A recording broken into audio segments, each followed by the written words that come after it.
बिस्मिल्लाहिर्रहमानिर्रहीम। अस्सलामु अलैकुम दोस्तों, उम्मीद है आप सब खैरियत से होंगे। आज से हम एक नए नावल का आगाज़ कर रहे हैं जो बुत शिकन, अजीम मुस्लिम सिपह सालार, बेहतरीन मंसूबा साज, बहादुर जर्नैल, अजीमुशान सुल्तान महमूद गजनवी के बारे में है। इस नावल के मुसन्निफ हैं सादिक हुसैन सदीकी। पेश लफ्ज़। अबुल कासिम महमूद, जो महमूद गजनवी के नाम से मशहूर है, उसका बाप नासिरुद्दीन सपुख्तगीन था जो अलप्तगीन का तुर्क गुलाम था। अलप्तगीन जो सामानियों का तुर्क सरदार था और उसने 881 ईस्वी में अपनी जवामर्दी बहादुरी के साथ गजनी फतह किया और उसका बादशाह बना। अमीर बुखारा ने उसकी फतह मान ली और उसके इलाकों पर उसकी हुक्मरानी तस्लीम करके सुलह कर ली। उसकी वफात के बाद यके बाद दीगरे बादशाह बने। पहले उसका बेटा अबू इसहाक, फिर बल्कातगीन और उसके बाद परितगीन। आखिरकार उमराए दरबार की इत्तेफाक राय से सपुख्तगीन बादशाह बना। बादशाह बनते ही उसने 2 सालों में बहुत सी फतुहात की। बुस्त और कज़दार फतह किया। सपुख्तगीन की हुकूमत और राजा जयपाल की मुमलिकत की सरहदें आपस में मिलती थी। दोनों ताकतवर थे, इसलिए उनके दरमियान मुखालफत शुरू हो गई। सपुख्तगीन समझता था कि सिंध और मुल्तान को बातनियों के तसल्लुत से आज़ाद कराना ज़रूरी है। दूसरी तरफ जूं जूं गजनी की हुकूमत ताकतवर हो रही थी, तो राजा जयपाल का गुस्सा बढ़ता जा रहा था। इन वजूहात की वजह से झड़पों का आगाज हुआ। 997 में अमीर सपुख्तगीन बल्ख में इंतकाल कर गया। महमूद और उसके भाई के दरमियान तख्त के लिए जंग हुई। 998 में महमूद फतह याब हुआ। वो सिकंदर आजम की तरह खुशनसीब नौजवान था। उसके काबिल और मुंतजिम बाप ने उसके लिए अजीम लश्कर जर्रार छोड़ा था। सिकंदर की तरह महमूद को बचपन ही से ना सिर्फ परेड ग्राउंड और वर्जिशी अखाड़े में फन सिपागरी का माहिर बनाया, बल्कि अभी वो 7 साल का भी ना हुआ था, उसको अपने जनरल बाप अमीर सपुख्तगीन के हमरा खुरासान की मुहिम में शिरकत का मौका मिला। इस तरह महमूद ने 15 बरस की उम्र में गौर तुगान की जंगों में अपनी शमशीर जनी और बहादुरी के जौहर दिखाकर अपना ये मुस्तकबिल मुतय्यन कर लिया कि वो दुनिया का एक अजीम फातेह होगा। महमूद गजनवी ने गजनी में एक खूबसूरत बाग और मकान बनवाकर अयान हुकूमत, उमराए सल्तनत और खुद शाह मुमलिकत की ज़ियाफत की। उस मौके पर अमीर सपुख्तगीन ने महमूद को नसीहत करते हुए कहा, यह बाग और इमारत बहुत उम्दा और दिलफरेब है, मगर इस किस्म का बाग और मकान हर वो अमीर तामीर कर सकता है जिसके पास दौलत हो। मगर बादशाहों के लिए लाजिम है कि वो ऐसी इमारतें तामीर करें जिसकी मानिद दूसरे उमरा तैयार ना कर सकें। यह इमारत इल्म व अमल से बनती है। महमूद गजनवी को बुत शिकन का लक़ब मिला। उसने सोमनाथ फतह किया। वो हिंदुस्तान पर बिजली की तरह चमका और जहां गया फतह के झंडे गाड़े। इन लड़ाइयों की तफसील आप इस किताब में मुलाहिजा करेंगे। यहाँ सिर्फ कहना यह मकसूद है कि महमूद गजनवी ना सिर्फ अजीम फातेह था, बल्कि उसने अपने लश्कर का जो इंतजाम किया था, उसने उसको दुनिया के अजीम जर्नैलों में शामिल करवाया। महमूद गजनवी 32 साल बड़ी शान और शौकत के साथ हुक्मरान रहा। उसने 1030 में वफात पाई। वो एक आदिल और इंसाफ पसंद फरमा रवा था। उसने अपनी सल्तनत में अदल और इंसाफ का बोलबाला किया, अमन व अमान को कायम किया, ताजरों को सहूलियात दी और अवामी फलाह बहबूद के लिए दिन रात कोशा रहा। वो इस्लाम का सच्चा पक्का पाबंद था। जाती तौर पर उसकी दीनदारी ज़रबुल मिसल थी। उसने इल्म व अदब की सरपरस्ती की। उसके दरबार में उलमाए कराम और शोरा की बहुत कदर थी। फिरदौसी, अंसुरी, असजदी और फरोखी उसके ज़माने की मशहूर अलमी और अदबी शख्सियात हैं। उसी ज़माने में अल-बैरूनी हिंदुस्तान आया। उसने महमूद की इल्म परवरी की बहुत तारीफ की है। महमूद गजनवी पर सादिक हुसैन सदीकी की यह किताब उनकी बेहतरीन कुतब में शुमार होती है। इस किताब में उन्होंने बड़ी खूबसूरती के साथ किरदार निगारी की है और तारीख के अहम हिस्से की आकाशी की है। सादिक हुसैन सदीकी की एक खसूसियत यह भी है कि तारीख की सच्चाई को छुपाया नहीं। यह किताब एक ही वक्त नावल भी और तारीख की किताब भी। वस्सलाम। माज हाशमी। एपिसोड 1। सुबह का सुहाना समा है और गुलशन इरम का एक फरहत बख्श टुकड़ा। जिस तरफ और जहां तक नजर जाती है मखमली फर्श नजर आता है, जिसमें निहायत करीने से गुलपोश पौधे खड़े हवा से अटकेलियां कर रहे हैं। शाखें झूम रही हैं और सरसब्ज घास पर रंग रंग के फूलों की पत्तियां बिखर कर निहायत ही जाजिब नजर बन गई हैं। कुछ इस किस्म की भीनी भीनी खुशबू फैली हुई है कि रूह तक तरोताज़ा हुई जाती है। आफताब बतदरीज बुलंद हो रहा है और गुस्ताख सुनहरी शुआएं नर्म नाजुक फूलों का रंग चुराने के लिए पत्ती पत्ती में घुसी जा रही हैं। दफातन सुरीले कहकहों की आवाजें आने लगी, जैसे कहीं परियां हंस रही हों और उनके नुकरई कहकहे फिजा को हसीन बना रहे हैं। उस वक्त शोभा देवी जोगन जोगिया लिबास पहने, माथे पर तिलक लगाए, बाएं हाथ में मर्ग छल्ला और दाएं में माला लिए एक रविश से निकली और उस सिल पर आ खड़ी हुई जिसके दोनों तरफ नालियों में शफाफ पानी बह रहा था और निहायत ही खुश रंगो खुशबूदार फूलों के पौधों की कतारें फैलती चली गई थी। जोगन ने आहिस्ता से कहा, आज कह दूं? कह देना ही चाहिए। मैं महाबन जा रही हूं, श्री कृष्ण जी की जन्म भूमि में। मुराद मथुरा से है। ईश्वर जाने जिंदा वापस लौटूं या नहीं। महादेव जी, वो जिसे सोमनाथ जी का बच्चा बच्चा चाहता है, जिसका चेहरा पूरन माशी के चंद्रमा से ज्यादा रोशन है, हुस्नो शबाब की तस्वीर, नाजो अदा का मुजस्मा, रानाइयो ज़ेबाई का पैकर। हम सोमनाथ ही का जिक्र कर रहे हैं। मौर्रिखों को इस मकाम के पता लगाने में बड़ी दिक्कतें पेश आई हैं। कोई इसे गंगा के किनारे जगन्नाथ जी के करीब बताता है, कोई जमुना के किनारे मथुरा के पास बयान करता है, कोई कश्मीर और हरद्वार के दरमियान कहता है। खुद हिंदू इस मशहूर मकाम को भूल चुके हैं और नहीं बता सकते कि उनका यह मशहूर तीरथ कहाँ था। मगर मुसलमानों ही की तारीखों से पता चलता है कि वो जजीरा नुमा गुजरात में बहाबरीदार के करीब लबे समंदर था। तारीख फरिश्ता में लिखा है कि सोमनाथ काठियावाड़ के करीब था। इस शहर का नाम सोमनाथ इस वजह से मशहूर हुआ कि इसे सोम नाम राजा ने आबाद किया था और उसने एक अजीमुशान बुत खाना बनाकर नाथ नामी बुत उसमें नस्ब करा दिया। सोम और नाथ दोनों से मिलकर सोमनाथ के नाम से मशहूर हो गया। यह मुमकिन है कि सोम राजा ने इसे आबाद किया हो, लेकिन संस्कृत जबान में सोम चांद को भी कहते हैं और हिंदू महादेव की पूजा सोम के नाम से भी करते हैं। नाथ के मानी हिंदी में बुजुर्ग और काबिल ताजीम के हैं। मुमकिन है सोमनाथ महादेव का काबिल ताजीम नाम रखा गया हो, क्योंकि रफीउशान बुत खाने में महादेव का बुत था और हिंदुस्तान भर के हिंदू उसकी परस्तिश करते थे। ज्यादा कयास यही है कि महादेव के बुत की वजह से इसका नाम सोमनाथ मशहूर हो गया था। सोमनाथ शहर भी था, किला भी था और मंदिर भी था। सोमनाथ में ग्रहण के रोज जबरदस्त मेला लगता था। लाखों हिंदू दूर दूर से वहां आते थे। करोड़ों रुपए के माल की खरीदो फरोख्त होती थी। सैकड़ों राजा और महाराजा आते थे। हिंदुओं का ये एतकाद था कि मरने के बाद रूहें बदन से जुदा होकर सोमनाथ की खिदमत में आती हैं और यहीं से उन्हें जून बदलने का हुक्म होता है। ये एतकाद आवागून यानी तनासुख की बिना पर था। लेकिन आज जबकि ना सोमनाथ रहा, ना कोई जानता है कि सोमनाथ कहाँ था, अब रूहें कहाँ जाती हैं और जून बदलने का हुक्म किससे हासिल करती हैं। मुमकिन है कोई मुहक्किक हिंदू इस मसले पर रोशनी डाल सके।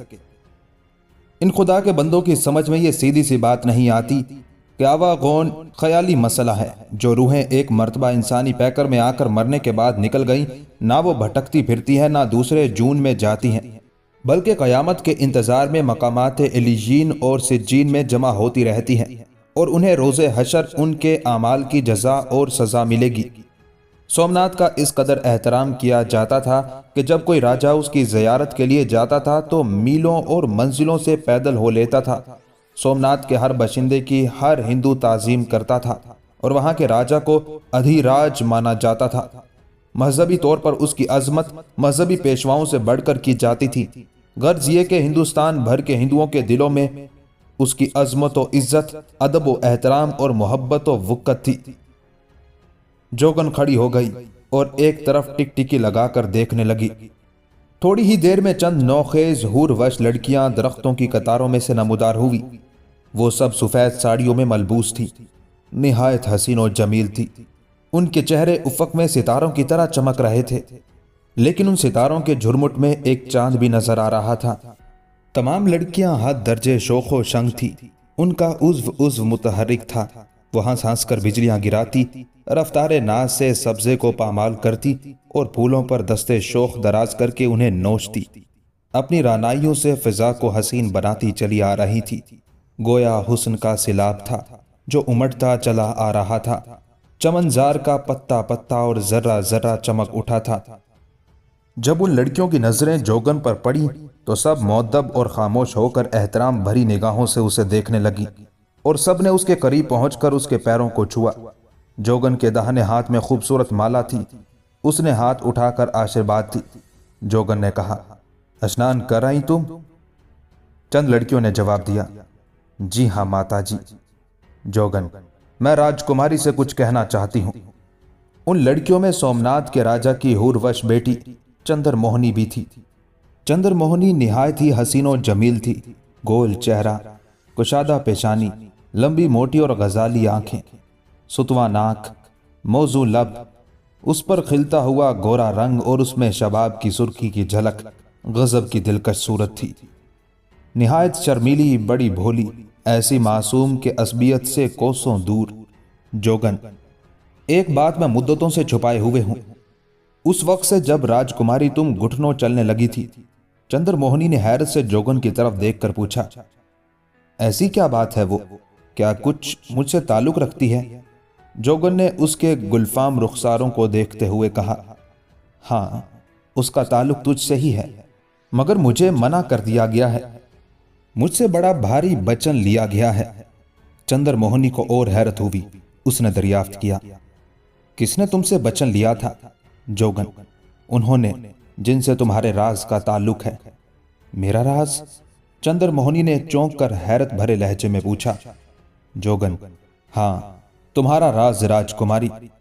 चंद्रमोहनी, तुमने तो मेरे दिल में दरियाफ्ते हाल के इश्तियाक की आग भड़का दी। जोगन, और मेरे दिल में 15 साल से आग भड़क रही है। जिस राज को मैं छुपाए हुए हूं, इसने मेरे दिल में ऐसी आग भड़का रखी है जो रफ्ता रफ्ता शोलों में बदल गई है।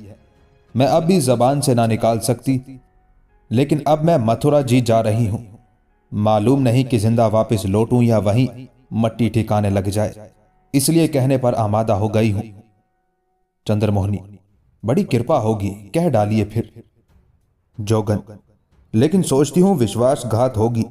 चंद्रमोहनी, अब इसका ख्याल ना कीजिए, मेरा शौक बढ़ता जा रहा है। जोगन, और अब राज को छुपाना मेरे लिए नाकाबिले बर्दाश्त हो गया है। चंद्रमोहनी, तो कहिए। जोगन, इस तरह नहीं, तन्हाई में। चंद्रमोहनी, मैं अभी अपनी सहेलियों को अलहदा किए देती हूं। उसने महापारा लड़कियों की तरफ देखा। वो एक एक करके वहां से खिसक गईं। चंद्रमोहनी ने कहा, अब फरमाइए। जोगन ने निगाहें उठाकर इधर उधर देखा। अब वहां इतने करीब कोई भी ना रहा था जो उन दोनों की राजदाराना गुफ्तगू सुन सकता।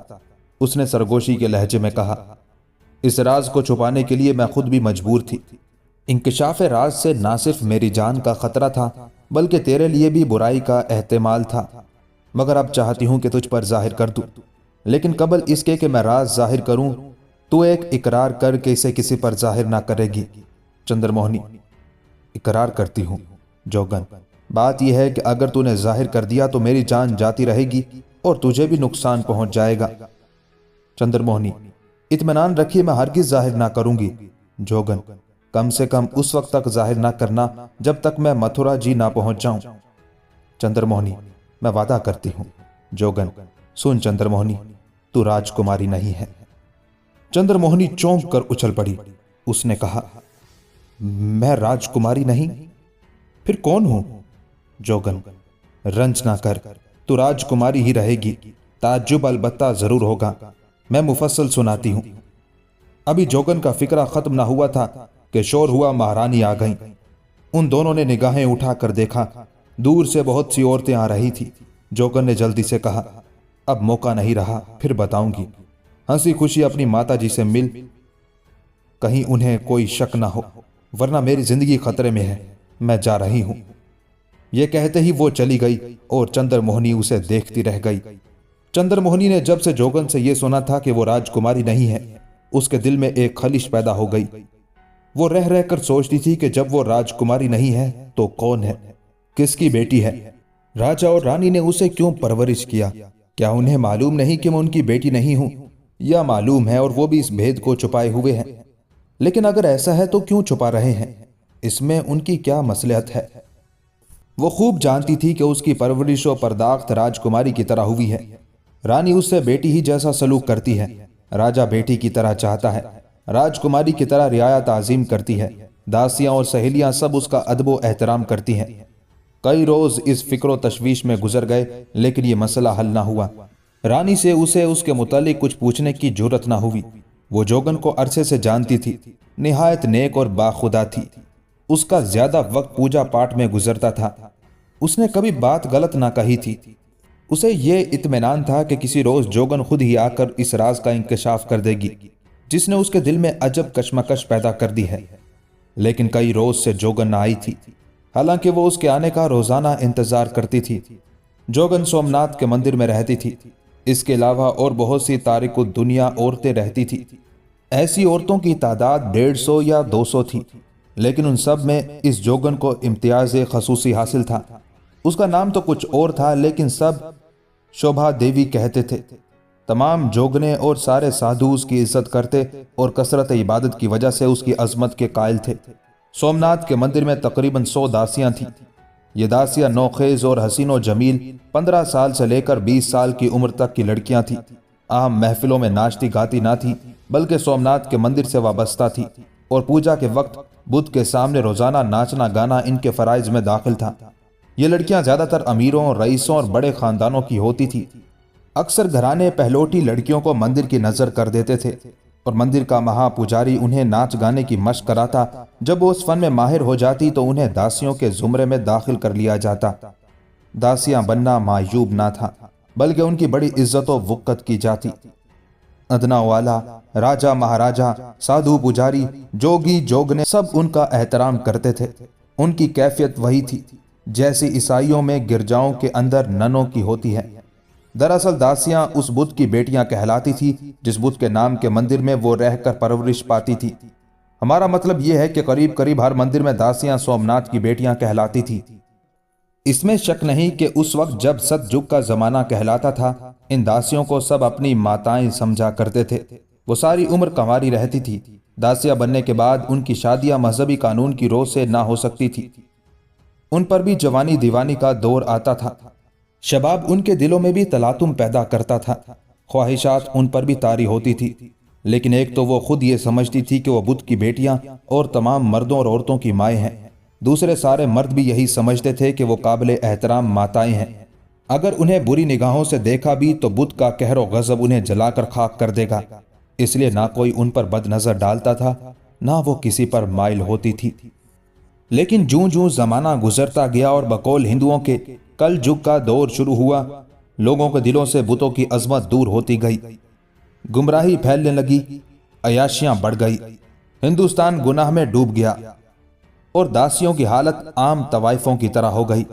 ना सिर्फ साधु और पुजारी ही उन्हें अपनी हवस रानियों का शिकार बनाने लगे, बल्कि अवामुन्नास में से भी जो कोई खर्च करता वो उन दासियों के हुस्न की बहार लूट लेता। हमने दासियों का मुफस्सल जिक्र इसलिए कर दिया है ताकि कारीने कराम उनकी असल हकीकत से वाकिफ हो जाएं, और ये जिक्र इसलिए करना पड़ा कि इस नावल में दासियों का अक्सर जिक्र आएगा। जब कई दिन गुजर गए और जोगन ना आई तो एक रोज चंद्र मोहनी ने अपनी एक दासी को उसे बुलाने के लिए भेजा। सोमनाथ का मंदिर कसरे शाही से फासले पर था, इसलिए दासी का जल्द वापिस आना मुश्किल था। उधर चंद्र मोहनी के दिल में कुछ ऐसा खुलफशार पैदा हो गया था कि अब उसकी बेचैनी और भी बढ़ गई थी। साथ ही उसकी परेशानी की एक और वजह भी थी। उसकी शादी की तैयारियां हो रही थी और जिसके साथ उसकी शादी करार पाई थी उससे उसे कल्बी नफरत थी। उसकी शादी अनहलवाड़ा के राजकुमार सुखदेव के साथ तय हुई थी। सुखदेव था तो नौजवान, लेकिन ना सूरतदार था और ना उसके अतवार अच्छे थे, बल्कि सुना यह था कि वो निहायत बदमिजाज, बड़ा संगदिल और कुछ बदचलन था।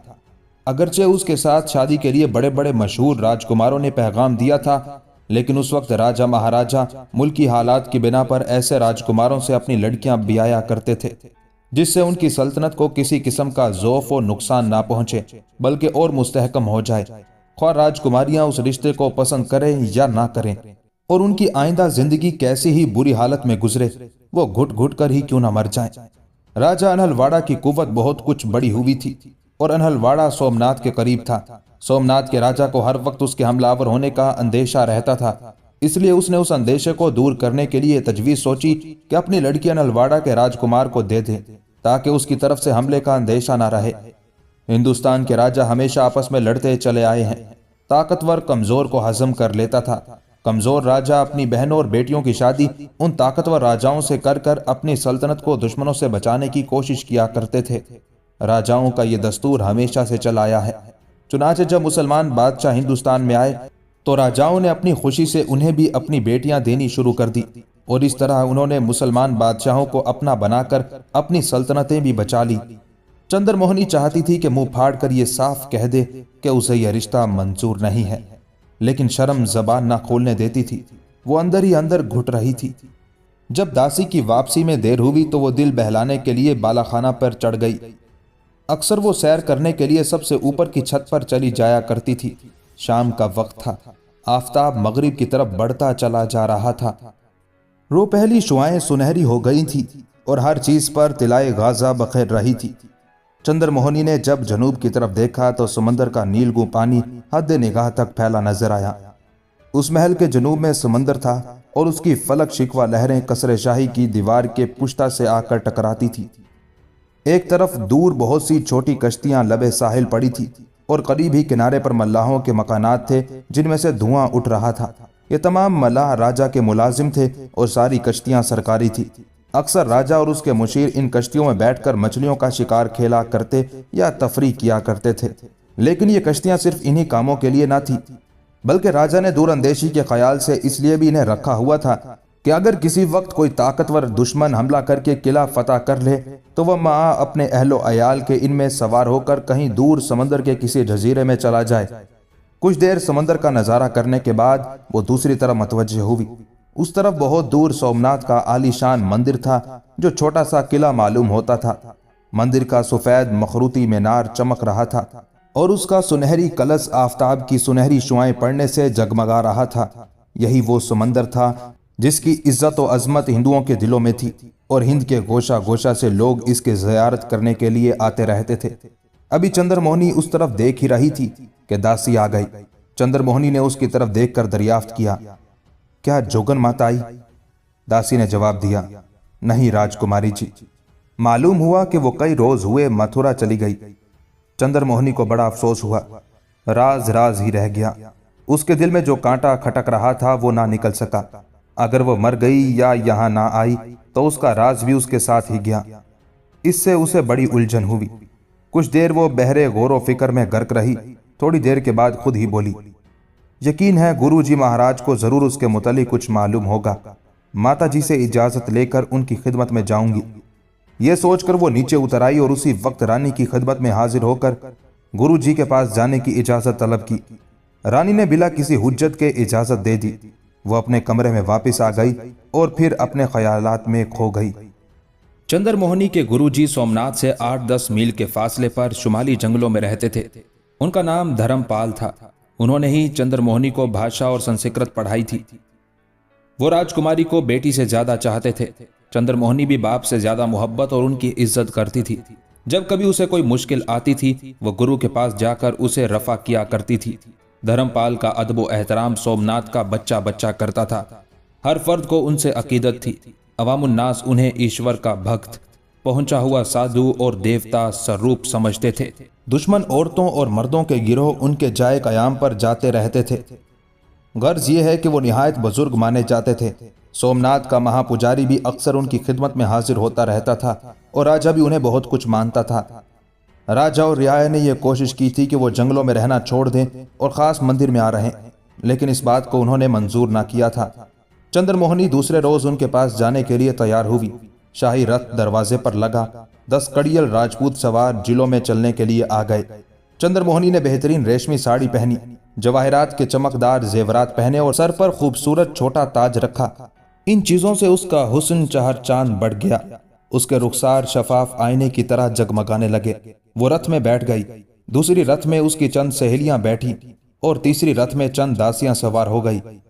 तीनों रथ निहायत खूबसूरत थे, लेकिन जिस रथ में चंद्रमोहनी सवार हुई वो निहायत ही शानदार और आरामदेह था। कुछ सवार रथों के आगे हो गए, कुछ पीछे और रथ चले।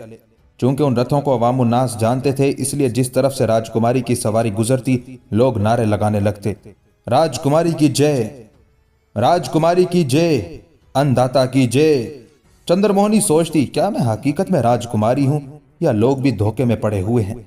कसरे शाही किले के अंदर था। सवारी किले से निकलकर शुमाली जंगलों की तरफ रवाना हुई।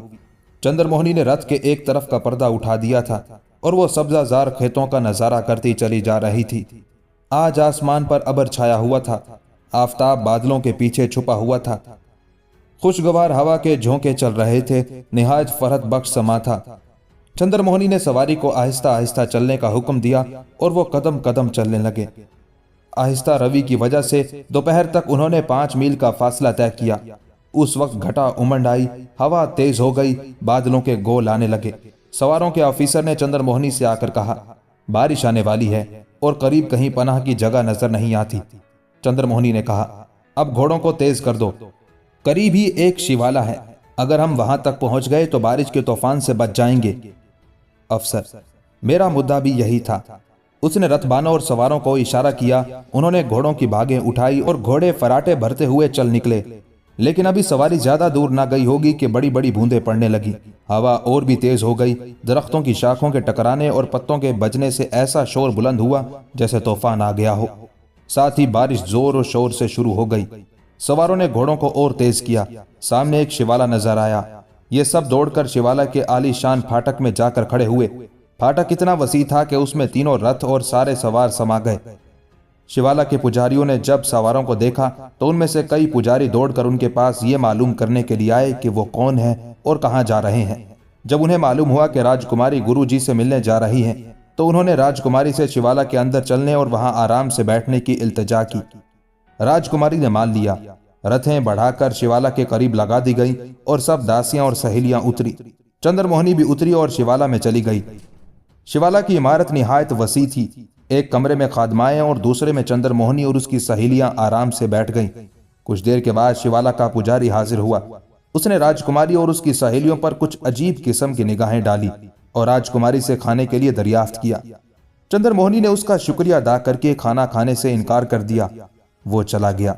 एक सहेली ने कहा, मुझे तो इस पुजारी की आंखों से खौफ मालूम होता है। दूसरी बोली, इसकी सूरत भी तो हैबतनाक है। चंद्रमोहनी, होगी, देखो किस जोर से बारिश हो रही है। बारिश मूसलाधार हो रही थी। हवा भी निहायत जोर से चल रही थी। गोया बारिश और हवा का तूफान आ गया था। देर तक बारिश होती रही। रफ्ता रफ्ता उसका जोर कम हुआ और जब बिल्कुल बारिश रुकी तो काफी देर हो चुकी थी। अब अफसरों ने आकर इतला दी कि बारिश रुक गई है, अगर हुक्म हो तो रथें लाई जाएं। ऐन उस वक्त शिवाला का पुजारी आ गया। उसने कहा, राजकुमारी जी, बहुत थोड़ा दिन बाकी रह गया है। रास्ता दुश्वार गुजार जंगलों में से होकर गुजरता है। कई रोज से डाका जनी की खबरें आ रही हैं। इस वक्त सफर करना नामुनासिब है। चंद्रमोहनी, नहीं, हमें जाना जरूरी है, रथें लाई जाएं। पुजारी ने फिर खास नजरों से देखा और खामोशी से निकलकर चला गया। अफसर ने रथें लाने का हुक्म दिया और जब रथें आ गईं तो सब सवार होकर शिवाला से निकले और आहिस्ता आहिस्ता रवाना हो गए। घटा अब भी गहरी थी, लेकिन बरसने से बादलों का जोर निकल गया था और अब मजीद बारिश होने का अंदेशा न था। सवारी निहायत इत्मीनान से चली जा रही थी। चूंकि बारिश की वजह से रास्ता खराब हो गया था, इसलिए घोड़े तेजी से ना चल सकते थे। अब बादल फटने लगे थे और कभी कभी आफताब नमूदार हो जाता था, जिससे मालूम होता था कि दिन छुपने के करीब है। राजकुमारी ने अफसर को बुलाकर कहा, दिन छुपने वाला है और अभी हमें तारीख जंगलों में से गुजरना है, इसलिए जरा तेज चलो। अफसर ने सवारों और रथबानों को हिदायत की और सवारी तेजी से चली। कुछ दूर चलकर राजकुमारी ने चंद सवारों को दूसरी तरफ से आते हुए देखा। उसने अफसर को हिदायत की कि वो उन सवारों को तलब करे।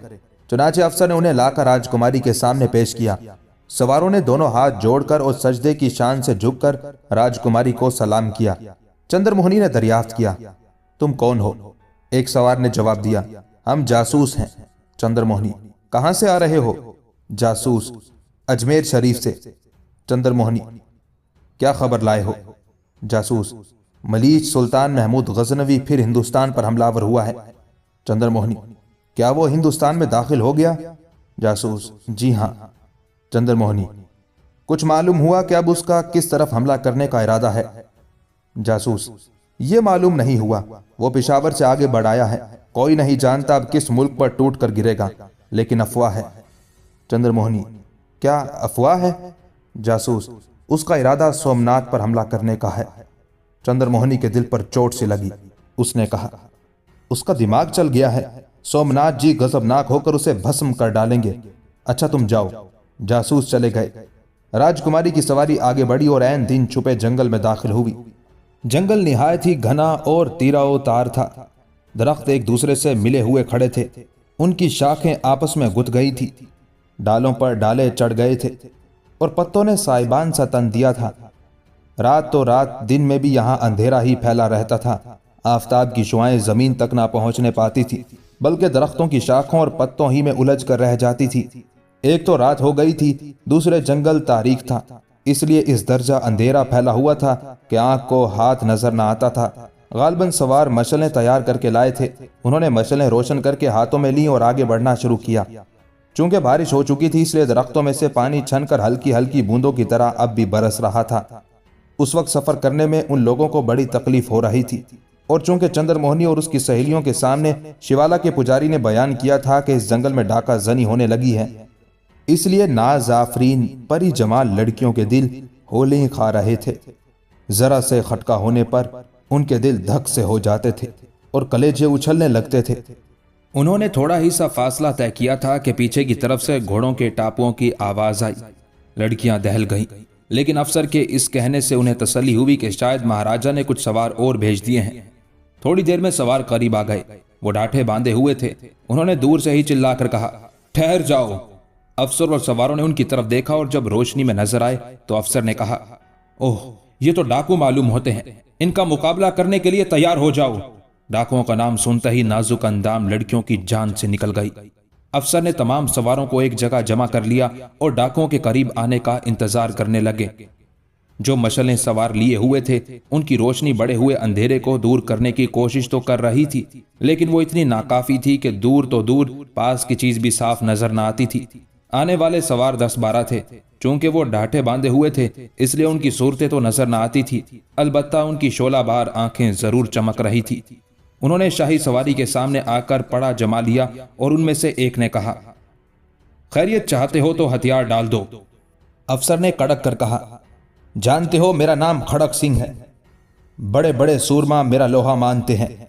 मैं कहता हूं अगर तुम अपनी खैरियत चाहते हो तो वापस लौट जाओ। जो शख्स डाकुओं की तरफ से गुफ्तगू कर रहा था वो उनका सरदार मालूम होता था। उसने गरज कर कहा, तुम खड़क सिंह हो तो मैं बिलबीर सिंह हूं। आज तक कोई सूरमा मेरे सामने से जान बचाकर नहीं जा सका, लेकिन मैं फजूल खून रेजी को पसंद नहीं करता। मैं राजकुमारी और उनकी सहेलियों को लेने आया हूं। इन्हें मेरे हवाले कर दो और अपनी जानें बचाओ। खड़क सिंह, मेरी जिंदगी में यह बात नामुमकिन है कि कोई राजकुमारी जी का बाल भी बेका कर सके, लेकिन मैं पूछता हूं तो राजकुमारी को कहां और किस लिए ले जाना चाहते हो? बिलबीर सिंह, यह बात मैं नहीं बता सकता। खड़क सिंह, ना बताओ, बुज़दिल कभी सच नहीं बोला करते। बिलबीर सिंह ने कड़क कर कहा, मैं कायर हूं। तुमने मेरा अपमान किया है, अब तलवार ही मेरा तुम्हारा फैसला करेगी। ये कहते ही उसने और उसके तमाम साथियों ने तलवारें खींच ली। राजकुमारी चंद्रमोहनी उनकी गुफ्तगू का एक एक लफ्ज सुन रही थी। उसने सोचा कि अगर शाही सवार मशलें लिए रहे तो अच्छी तरह से लड़ ना सकेंगे, और अगर उन्होंने मशलें गिरा दी तो अंधेरा हो जाएगा। इसलिए उसने कनीजों को हुक्म दिया कि वह रथ से नीचे उतरकर मशलें लेकर खड़ी हो जाएं। खौफ और दहशत से कनीजों की रूह खुश्क हुई जा रही थी। वो रथ में सहमी हुई बैठी थी, डरती थी कि कहीं रथ से नीचे उतरते ही कत्ल ना कर डाली जाए। लेकिन राजकुमारी के हुक्म की तामील करनी भी जरूरी थी। जबरन कहरन उतरी और डरते डरते अपने सवारों के पास जाकर उनसे मछलें ले ली और एक तरफ खड़ी हो गई। सवारों ने मछलें देते ही ढालें संभाल ली और अब तमाम शाही सवारों ने बाएं हाथों में ढालें और दाहिने हाथों में तलवारें ले ली। डाकुओं ने बड़े जोर से राजकुमारी के मुहाफिजों पर हमला कर दिया। खड़क सिंह और उसके साथी भी पल पड़े। जंग शुरू हो गई। डाकू मुहाफिजों को खत्म करने की कोशिश में थे और मुहाफिज डाकुओं को मार डालने की तकदो में लगे हुए थे। दोनों फरीक बहादुर थे और निहायत जांबाजी से लड़ रहे थे। अगरचे डाकू शाही सवारों से कुछ ज्यादा थे, लेकिन सवारों को अपनी कमी का मुतलिक भी ख्याल न था। तलवारों की खटाखट से खामोश जंगल गूंज उठा था और कभी कभी खड़क सिंह और बिलबीर सिंह की आवाजें भी आ जाती थी, जो एक दूसरे पर हमला करते वक्त कुछ कहते थे या अपने सवारों को ललकारते थे। चंद्रमोहनी ने उस वक्त रथ का पर्दा उलट दिया था और अपना चांद सा चेहरा निकाले झांक कर लड़ाई का मंजर देख रही थी। उसके चेहरे से किसी किस्म की घबराहट जाहिर ना हो रही थी। उसकी सहेलियां भी झांक रही थी, लेकिन उनके चेहरों से फिक्र तशवीश की इलामतें जाहिर हो रही थी। उनमें से एक ने कहा, राजकुमारी जी, ये मौका अच्छा है। इस वक्त दुश्मन लड़ाई में मशगूल हैं। आप रथबानों को हुक्म दें कि वो रथों को तेजी से हाँक कर ले जाएं। चंद्रमोहनी ने हकारत आमेज निगाहें अपनी बुज़दिल सहेली के चेहरे पर डालकर कहा, तुम मुझे बुज़दिलाना मशवरा दे रही हो? क्या एक राजकुमारी अपने सूरमाओं को लड़ता हुआ छोड़कर अपनी जान बचाने के लिए मैदान जंग में से भाग जाए? एक राजपूत वंश की लड़की कभी ऐसा नहीं कर सकती। तुम भी तो राजपूतनिया हो। उनकी औलाद जो सर देना और सर लेना जानते हैं। भाग चलने का ख्याल कैसे तुम्हारे दिल में आया? सहेली कुछ महजूब हो गई। उसने कहा, मैंने अपनी या दूसरी लड़कियों की जान बचाने के लिए मशवरा ना दिया था, बल्कि हम सब में आपकी जान कीमती है। डाकू हमें पकड़कर ले जाएं या मार डालें, हमें इसकी मुतलिक भी परवाह नहीं है। लेकिन अगर आपका बाल भी बेका हो गया तो तमाम सोमनाथ में कोहराम मच जाएगा। चंद्रमोहनी, मेरी भी फिक्र ना करो। अगर ईश्वर ना करे हमारे सिपाही मारे गए या शिकस्त खाकर भाग गए तो फिर हमें लड़ाई के लिए तैयार हो जाना चाहिए। सब सहेलियों ने मुतहैयर होकर कहा, हमें लड़ाई के लिए तैयार हो जाना चाहिए? इन खूनख्वार दरिंदों से जो रहमो करम का नाम भी नहीं जानते। चंद्रमोहनी, हाँ, इन्हीं से। गिरफ्तार होकर डाकुओं की दासियां बनने से यह कहीं अच्छा है कि लड़कर मारी जाएं। एक सहेली ने घबरा कर कहा, अरे देखिए, वो हमारे 2 सवार मारे गए। उस वक्त 2 मुहाफिज सवार शदीद जख्मी होकर गिर गए थे। राजकुमारी ने कहा, अफसोस, अव्वल तो हमारे सिपाहियों की तादाद है ही थोड़ी, और इसमें से भी 2 बहादुर मारे गए, मगर देखो वो एक डाकू भी गिरा। चंद्रमोहनी, ठीक है, हमारे ये रथबान भी क्यों ना लड़ाई में शरीक हों। एक सहेली, ठीक सोचा राजकुमारी जी, इन्हें भी हुक्म दीजिए, ये भी लड़ें। चंद्रमोहनी ने रथबानों को लड़ने का हुक्म दिया। वो भी रथों से कूद कूद कर लड़ाई की जगह पर पहुंचे। जो मुहाफिज मारे गए थे उनके घोड़े इधर उधर फिर रहे थे। उन्होंने घोड़े पकड़े और उन पर सवार होकर लड़ाई में शरीक हो गए। तलवारों की झनकार और शोर से कान पड़ी आवाज सुनाई ना देती थी। राजकुमारी और उसकी सहेलियां बड़ी शदोमत से जंग देख रही थी और उनके दिल अपने बहादुरों की फतह के लिए दुआ कर रहे थे। डाकुओं के दिलों में जोशो खरोश अरूज पर था। वो अपने 2 साथियों का बदला लेना चाहते थे, मगर उनके एक और जवान साथी ने उनके सामने जान दे दी। अचानक डाकुओं के हमलों में शिद्दत आ गई और उन्होंने राजकुमारी के साथियों पर नारा मारकर हमला कर दिया। एक एक करके राजकुमारी के सब साथी मारे गए और उसके रथबान भी जंग में खत्म हो गए। जब उसका आखिरी मुहाफिज भी मारा गया तो डाकुओं ने राजकुमारी को घेर लिया और उनका सरदार राजकुमारी के पास आया और उससे मुख्तलिफ सवाल करने लगा। अभी वो सवालों जवाब कर ही रहा था और राजकुमारी की बजाय उसकी सहेलियां उनके जवाब दे रही थी कि शुमाल की जानिब से धूल उड़ती दिखाई दी। सब उस तरफ मतवज्जे हो गए। 2 घुड़सवार बहादुर उनके करीब आए। उनको देखते ही अचानक सरदार के मुंह से निकला, तुर्क। फिर चंद्रमोहनी और दूसरी लड़कियों की जबान से भी यही लफ्ज निकला, तुर्क। दोनों तुर्क 9 उम्र थे, लेकिन शुजाअत और बहादुरी दोनों के चेहरों से टपक रही थी। दोनों हसीनो जमील थे। वो डाकुओं के पास आकर रुके। उनमें से एक ने टूटी फूटी भाषा में कहा, यह क्या मामला है? क्यों तुम इन औरतों को परेशान कर रहे हो? बलबीर सिंह की पेशानी से खून बह रहा था। उसने कहा, तुम्हें हमारे मामले में दखल देने का कोई हक नहीं है। दोनों तुर्कों ने लाशों को देखा। पहले तुर्क ने कहा, ओहो, जंग भी हो चुकी है, शायद इन लड़कियों के मुहाफिज मारे जा चुके हैं। सुनो, हम कमजोरों की मदद किया करते हैं। ये लड़कियां कमजोर हैं, तुम इन्हें छोड़कर अपनी राह लगो, वरना तुम्हारे सर ठोकरे खाते फिरेंगे। बलबीर सिंह को गुस्सा आ गया। उसने कहा, यह अरमान है तो क्यों ना तुम्हारे सर भी काट डाले जाएं। उसने अपने साथियों को हमले के लिए ललकारा। डाकू सिमट कर एक तरफ आ गए और हमला करने के लिए बढ़े। दोनों तुर्कों ने भी तलवारें और ढालें संभाल ली और जो ही डाकुओं ने हमला किया वो भी उन पर बरस पड़े। डाकू 7 थे और तुर्क सिर्फ 2, लेकिन उन्होंने ऐसी फुर्ती और ऐसे जोश से हमले किए कि डाकू हैरान रह गए। उन्होंने एक एक डाकू का सर उड़ा दिया। अब 5 डाकू बाकी रह गए। बलबीर सिंह ने निहायत जोश से उस तुर्क पर हमला किया जो गुफ्तगू कर रहा था। उसने उसका वार रोककर कारी वार किया। बलबीर सिंह का भंडरा खुल गया। उसका डाठा दूर जा गिरा। चंद्रमोहनी और दूसरी लड़कियों ने उसे पहचान लिया। वो शिवाला का पुजारी था। फरते हैरत से उनकी आंखें खुली की खुली रह गई। बलबीर सिंह जमीन पर गिर पड़ा। उसके साथी भागने लगे। तुर्कों ने उनका ताकुब करके उनमें से 2 को और मार डाला। बाकी डाकू भाग गए। अब तुर्क वापस लौट कर आए। चंद्रमोहनी भी आगे बढ़ाई थी। तुर्क ने उससे पूछा, तुम लोग कौन हो, कहाँ जा रहे हो? चंद्रमोहनी ने जवाब दिया, हम सोमनाथ की राजकुमारी हैं। अपने गुरु धर्मपाल के पास जा रही थी कि डाकू मिल गए। हम आपके शुक्रगुजार हैं, आपने ऐन वक्त पर आकर हमारी मदद की।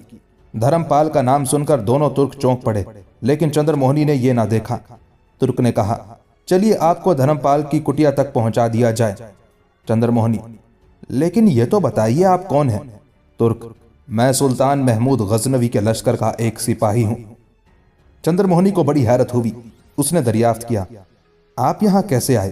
तुर्क, माफ कीजिए, ये बात मैं नहीं बता सकता, बस ये समझ लीजिए कि कुदरत ने मुझे यहां भेज दिया। चंद्रमोहनी, लेकिन आप धर्मपाल की कुटिया कैसे जानते हैं? तुर्क, वो एक मशहूर साधु हैं, उन्हें कौन नहीं जानता। बातों में वक्त जाया ना कीजिए, रथों में सवार हो लीजिए और चलिए। चंद्रमोहनी को बड़ी हैरत और उलझन हो रही थी। वो पूछना तो बहुत कुछ चाहती थी, लेकिन तुर्क के इनक़िताई जवाब से समझ गई कि वो कुछ ज्यादा बताना नहीं चाहता और रथ में जा बैठी। कनीज़ें भी बैठ गई। दोनों तुर्कों ने वो मशलें ले ली और रथों को लेकर रवाना हुए।